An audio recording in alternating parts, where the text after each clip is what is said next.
Hey, it's your girl Barbie J here, and we are talking about Tyler Perry's The Haves and the Have-Nots, Season 8, Episode 15, Trespassing. Okay, there's 2 more episodes left.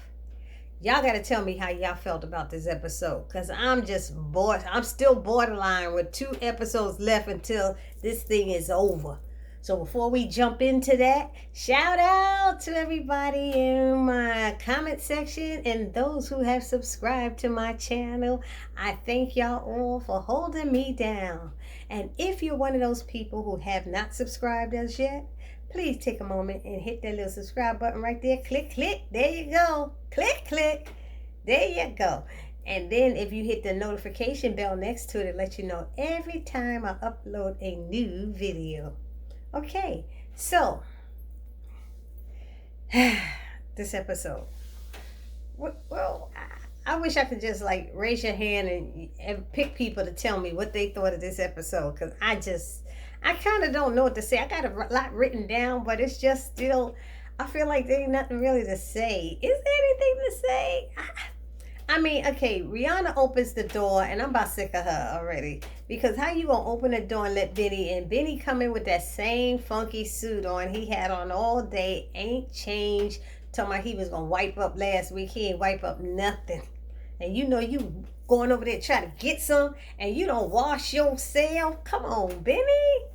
Benny in the jets. Let me stop. I ain't gonna go there because I got a lot of songs in my head right now. So he's still in that damn suit, and Rihanna's, she starts kissing on him and stuff, and I'm trying to understand why she started talking about her mom being in the home and stuff, and she got cerebral palsy, and she was saying, I don't know why I'm telling you this stuff. I'm drunk, I'm tipsy. That means I want some. And then I just want to thank you. And she kisses him. Yo, what you doing? Benny try to play like he don't know. Benny know that's the only reason he there is to get that ass. I'm sorry. I'm trying to be good. But that's why he's there. And I told y'all last week, she is suffering from right now what is that the hero syndrome. You want to thank that person who stuck up for you, who saved your life, who protected you. So she just wants to thank him. And so she started unbuttoning his shirt, telling him to be quiet. He said, "Oh, I'm not going to be responsible, for what happens. Why you doing that?" And I'm like, come on, Benny, stop playing that game. So bottom line, she kissing him, get his shirt open, and homegirl go down on him. I said, damn, he ain't washed down there, girl. And she went down on him. I was like, okay. Okay, I think. Okay. He was like, threw his head back, like, oh, yes, Calgon, take me away. Anyway, so, when they was finished, what is it? What did he say? She kept saying, the thing is, what I didn't like is she kept saying, I'm not going to sleep with you. I'm not going to sleep with you. He wasn't there 5 minutes and she was all over him. I was like, well, what was that all about? What? Hello? Okay. Anyway, moving on. David asked Leo about Jeffrey's guest, that guest who had come. And Jeffrey had said, Leo was like, oh, it was somebody, Tanner, Justin's brother. And he was like, you need to run his plate to do this. He said, I already did that. I did that. And he found out what his full name was, Leonardo Tanner, whatever his last name is. And then Jeffrey's like, Dad, you don't have to do that. That's Justin's brother and blah, blah, blah. I don't trust him. He wanted me to go to the funeral, but I was like, no, are you going? No, I'm not going. Good, because you don't never know how people are. We all know that, right? So, then Jim comes to show up to see David, and Leo is the bodyguard that was supposed to be watching Wyatt when Wyatt got out the house. But remember, there was supposed to be 2 bodyguards there when Wyatt snuck out that time out the house. And so, Jim is all rude to him, and Jim is old, and he said, I will throw you down on this damn ground. You gonna let me do my job and announce you. So he's like, take another step towards the house. Jim was like, okay, I'm not going to do that with his busted arm. He did not do it. I wanted to see Leo throw him down. I really did. Somebody need to bust him up. The last ass whooping he got was Candace and Hannah. Y'all remember that episode? They tore Jim's behind up. Okay, so he's coming and asking for money. He asking for money to borrow $100,000. He need $50,000 to get the Selena's judge, whoever ever gonna put him in jail. And David's like, yeah, he'll do it and stuff. He said, but you don't have $50,000. No, I don't have $50,000. You ain't got no money. Yo, I don't know about these women. I need them my money and stuff. You know, he said, so you asked Hannah and Hannah wouldn't give it to you? He said, I ain't asked Hannah. I'd rather shoot myself or kill myself or whatever he said. I said, more power to him. Hannah would probably do that too. Hannah would probably rather you do that too. I'm sorry. I'm just saying she probably would. What else? So then that's when David informs him that Mama Rose had retired because of health problems and stuff. And she moved to Florida. So Vinny's in charge now. And he's like, oh no, he's vicious. And he said, yeah, maybe I could get him to, what did they say? I think they were saying Vinny, David did say that Jim should pay Vinny, to get Candace, because Candace took that $8 million. So he's like, yeah, I'm going to go talk to him. So David was like, yeah, let me know what you think, or, what it is. And he said, how much you think he'll charge me? And he said, $100,000 might do it. He said, yeah, I'll give him $100,000. He said, okay, let's make that $200,000 that I want to borrow from you. I need 200,000. And so David's like, I'm lending it to you. I had my attorneys lawyers draw up the papers. He's like, no lawyers and stuff. No lawyers. I don't like lawyers. I used to be a lawyer. He's like, I know some of my best friends were lawyers. Yeah. So anyway, David was like, yeah, you're okay. I was like, shit, I've been drawing them papers up. I'm telling you. Then we got Katherine. She's doing a 3-way call, from prison. That she asked Hannah to please call Jim, because she changed her mind. She don't need Hannah to go over there. She want Jim to go over there and tell, because she's telling him about Wyatt and that Wyatt's out of jail. So, and Jim are getting pissed enough to get the guy out of the apartment as well. What's his name? Don't get Broderick. Okay, so Jim wants to know what's up with that? That's what it is. What up with that apartment, that condo, whatever? I thought you got rid of it. I thought it was gone and all this stuff. And she's like, look, just don't worry about that. It's Wyatt Wyatt is out of it. No, Wyatt's in the hospital. No, he's not. I heard him. He's there. Well, why were you calling there? Who you got this? You got somebody is that damn Hannah over in there? Why you got Hannah? Is there something going on with y'all? Are y'all having a little fling or something, you and Hannah and stuff? And Hannah's sitting there like, she about sick of Katherine's 3-way call. She probably said these rich people ain't worth ish. It's just too much for her. She like her little humble, calm life. This is too much drama for Hannah right now. She just don't want to be in the middle of it. So he's like, he's not going to go over there and check on him unless she tells him how she knows about it from prison, who she have over there. He was being difficult. And tell your little girlfriend to loosen the purse strings and all this stuff, talking about Hannah, and stuff, and release me some money. And she said, if you don't go, Katherine was like, don't go. Your son hurt himself, then you'll know why. It'll be your fault. You should go and check on him. And so he got mad and hung up on her. And she was like, Hannah, don't worry about him. She said, did he hang up? Yeah, well, don't worry about him. You know what? You got the power. You do what you need to do. Don't worry about him, or something like that. Then they showed Rihanna and Benny. They just got finished doing the do. They naked on the couch. Naked on the couch. Naked on the couch. Where'd that sheet come from, y'all? Where'd that sheet come from? And why every time these people have sex in one of these shows, when they get up, their underwear is still on? Why y'all under the sheets if your underwear is on? How'd y'all have sex if your underwear is still on? I'm just trying to find out. I pick these things apart. I can't help it. When they see stuff like that, I'm like, ooh, what was the director thinking when he did that?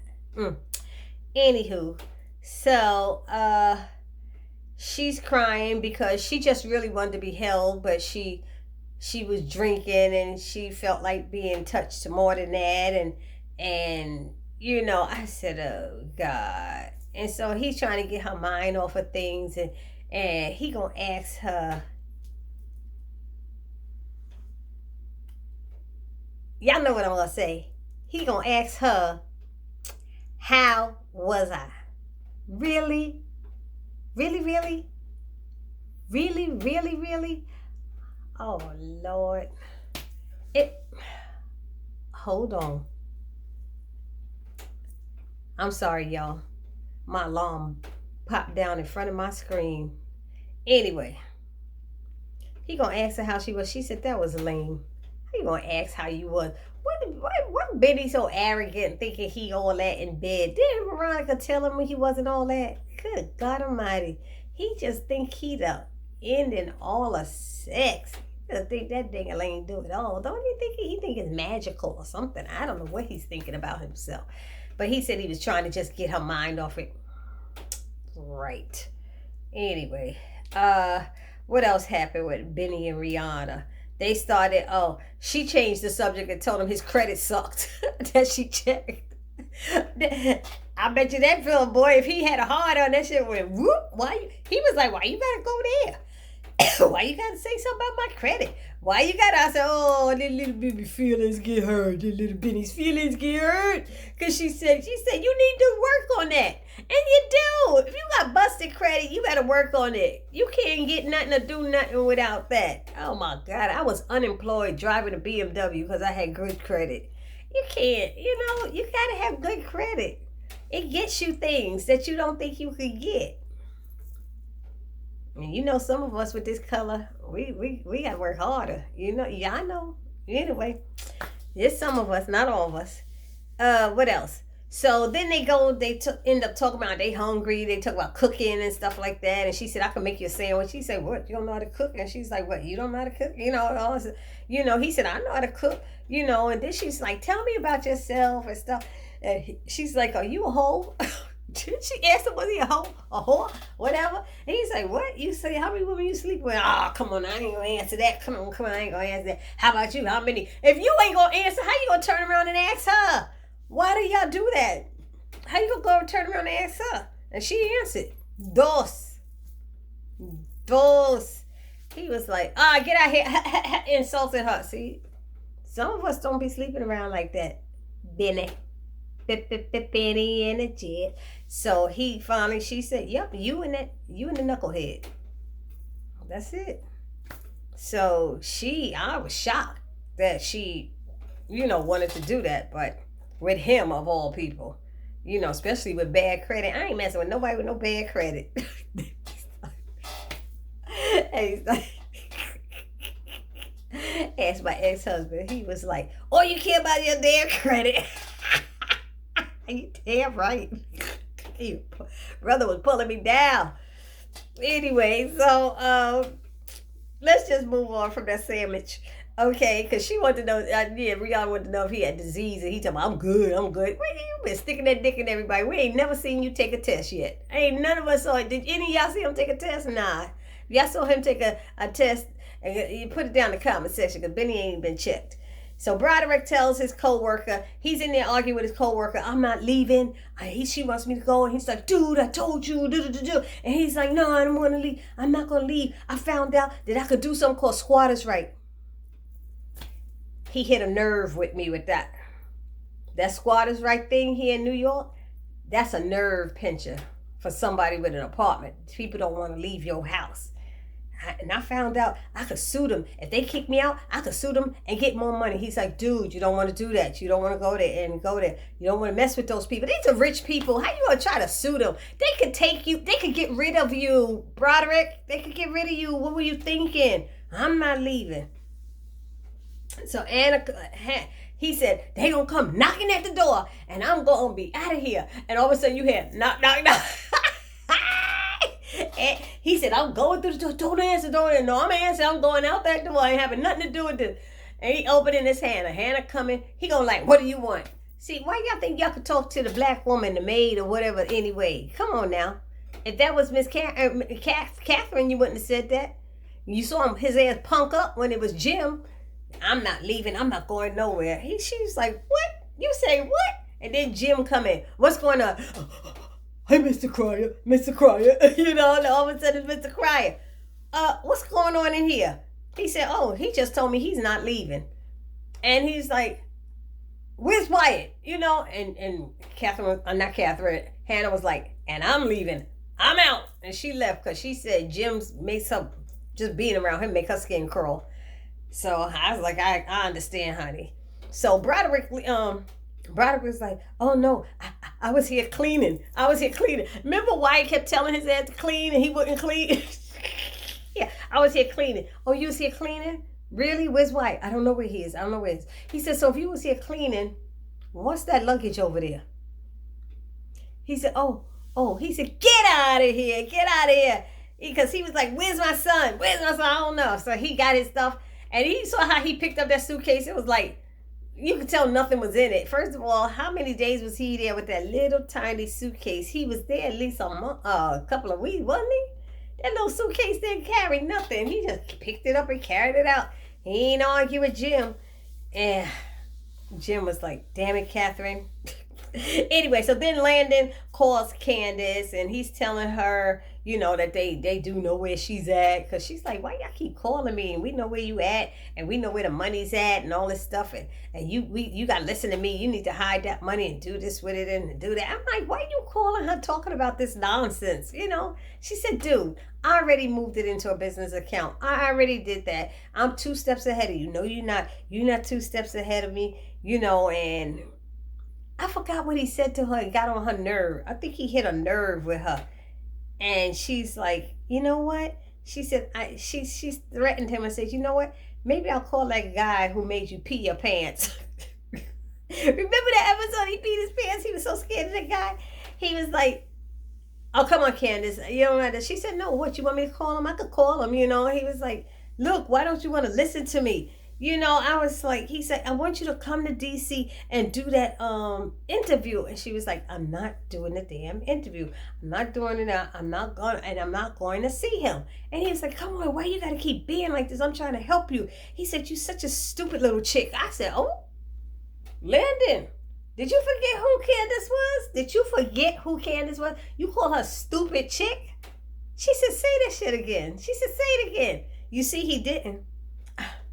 She said, look, all of this stuff is what you want to, I'm trying to help you. No, this is all what you want to do. You're trying to help him and you're trying to help yourself. And he was like, you're right. And she was like, all I know is he humiliated me and did this. He was like, can't you just let that go and forget it and forgive him for that? I don't know. This whole part with Landon was working my last nerve. So Candace finally hung up on his behind. And then that's when Charles came in to talk to Landon. And they would talk about going to the White House and the time has come and they were all excited. And then Senator Connolly shows up. I don't know. I don't trust that man. There's something about him. And he said, I had to come and send you off. I had to go and see you off. And Landon's like, what's that guy with the mop top? I call him Mop Top. Remember he used to have that booth thing on his head? I always forget his name.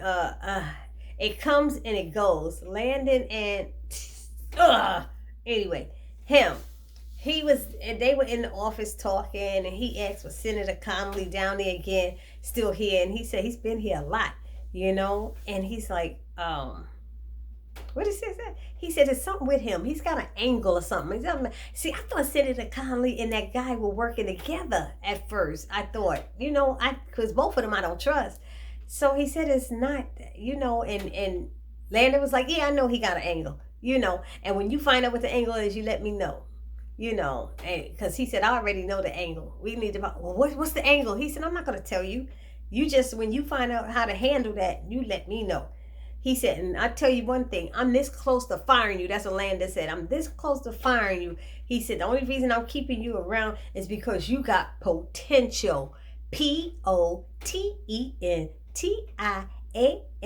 Potential. Y'all remember that song, Potential? Potential.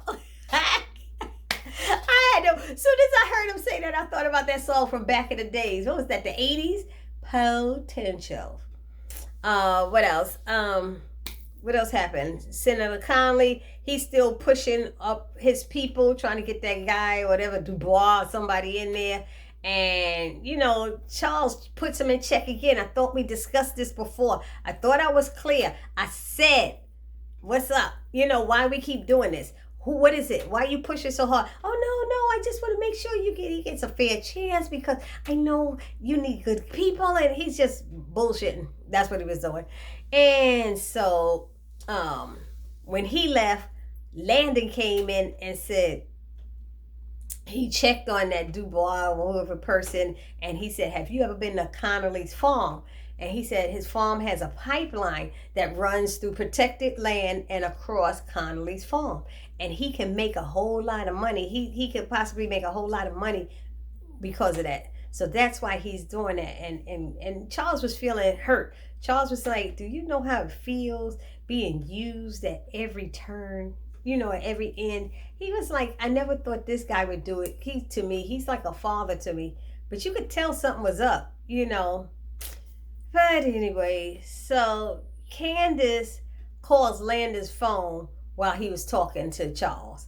And Charles was like, who's that? Why you do that? When his phone ring, Landon can't get no personal phone calls. You got to know who it is.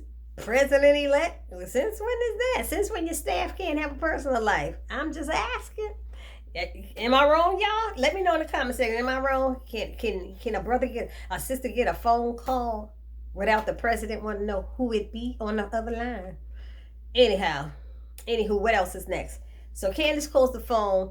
He says it's Candace. So Charles takes it and he answers the phone and he talks to her. And they do a little small talk. Oh, hi. How you doing? And it seemed like Candace was leading it anyway.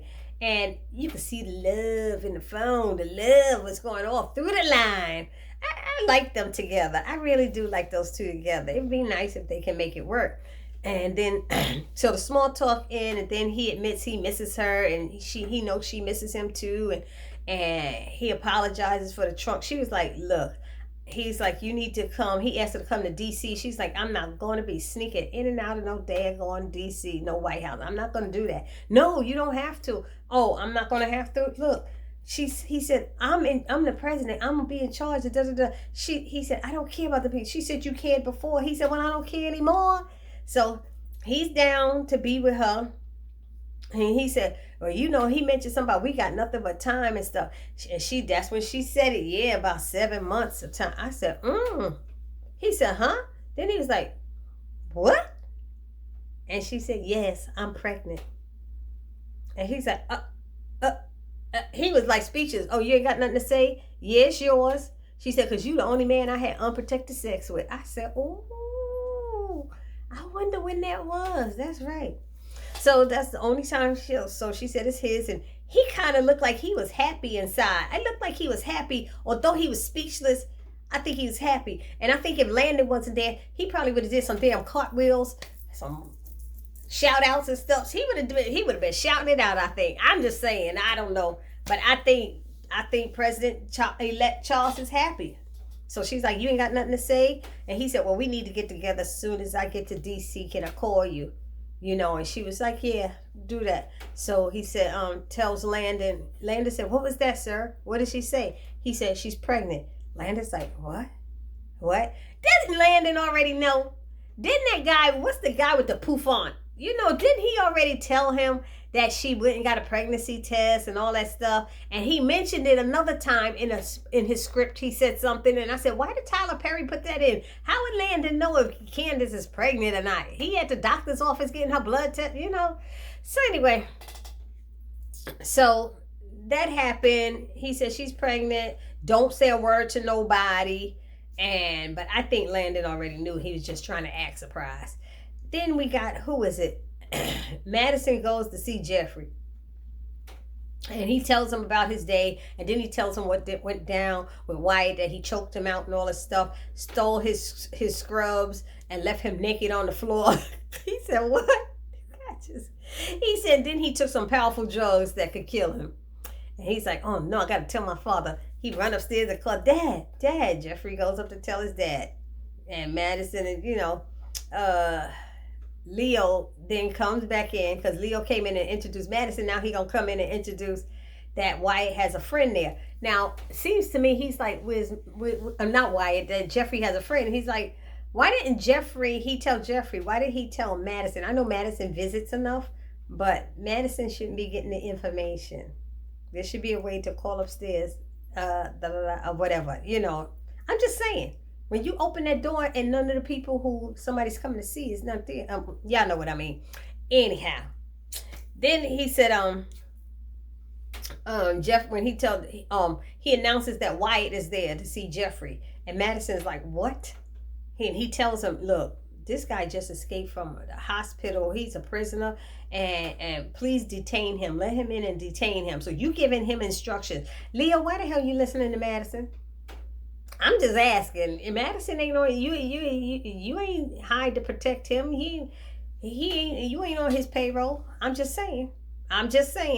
So he comes in there, and Wyatt try to act like an ass, just like his father, trying to push Leo around and stuff. And Leo, Leo's like, sir, we're detaining you. You're not going anywhere. Oh, you think you tough? I left you before. All that. Him and his father bullies. Leo put his butt down on that floor, threw him down there, had his arms behind his back, and Madison just listening, watching. I said, Madison, didn't you say I'm going to call the popo?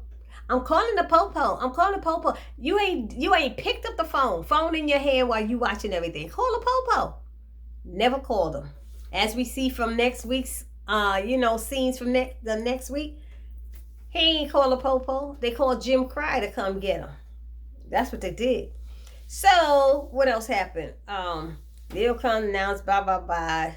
Madison's, okay, we passed that. And it ended. Oh, no, I'm sorry. Before he tackled him down to the ground, Madison was questioning him. What are you doing here? What did you do? Where's those drugs you take? Are you high? He kept saying, what did you take? What are you talking about? Nobody talk. Don't be mad at me. Aren't you supposed to be a nurse? And blah, blah, blah. He going on. And that's when he got tackled down. I'm sorry, y'all. That kind of was an important part to let you know that Madison felt like he was taking control at the Harringtons' house. Anyway, so then it ends with Candace is in bed sleeping and she hears a knock on the door. Who is it? Who does that? Since when you do that, Candace? Who is it? Knock. It's me. Who's me? Open the door. Who's me? Open the door. Who is it? I'll knock it down. She said, you go ahead and do it. I'll shoot your ass. Oh, we all know you ain't got no gun. You ain't gonna shoot nobody. How you know you ain't got no gun? Go ahead. Try it. He went click, turned the knob, and walked in. And she was baffled. She was like, She like, wait a minute. Who the Candace? Oscar, what are you doing here? She said he fell from the 30th floor. You thought you killed me? No, I know I killed you. No, you thought you killed me. No, I know you killed me. Her eyes were like, this is a joke. I'm on like a hidden camera show. What is going on here? And she just cannot believe her eyes. And then that's when he says this line.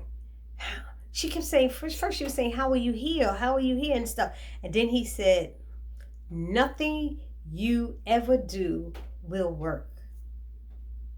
Nothing you ever do will work. And that was a message in her subconscious about her being with Charles. It's not going to work. I think that was some type of message.